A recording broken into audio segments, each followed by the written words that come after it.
bakla palang umibig sa babaeng alam mong hindi ka magugustuhan. At masakit pag nakikita mo na nagsusubuan. Naglalambingan silang dalawa ng BF niya. Wala kang magawa kung hindi tanggapin. Walang puwang sa isip niya na maisip niya na merong puso na humahapde. Sa tuwing ang labi ng iyong mahal sa'yo'y dumadampe. Parang ako'y aping-ape, wala kong malapitan kung hindi ang alak lang at ang pulutang papaitan na nagbibigay ng kaginawa ang panandalian upang maunawaan ang ginawa kong kamalian. Ang agawin ka sa kanya at ikaw ay sulutin, at ang pagsasama nyo na maayos ay gustutin. Alam ko na gusto mo rin, ngunit bawal kasi malito. Ngunit kung iiwan ka na niya, lika ako'y nandito. Halibang magmahal sa'yo ang katulad ko.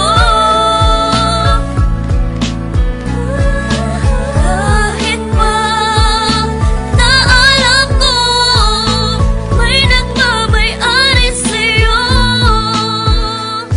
Ilang bote ng alak ang inubos ko't itinaob upang kahit papano ay lumakas ang aking loob. Ngunit bakit ganun pa rin, wala pa ring ipinagbago. Di ko magawa ang aking mga ipinangako na hindi na kita guguluhin pa at lalapitan. At ibibigay ko ang hiling mo na katahimikan sa piling ng iyong minamahal na walang ginawa kundi saktan ka at paluwain lang ang iyong mata. Wala akong magawa kundi ikaw ay unawain na ikaw ay nagmahal at siya ay mas nauna sa'kin. Kung kaya nilawakan ko na lang ang aking isipan at doon nasabi kong ba't ko ba pinagsisiksikan ang sarili ko sa taong di ako pinahalagahan. Nagmagmahal pala sa tulad mo'y isang katangahan, ngunit hindi pa rin nagbabago, ikaw pa rin. Kung iiwan ka niya, nandito ko, handa kang tanggapin. Halibang magmahal sa'yo ang katulad ko.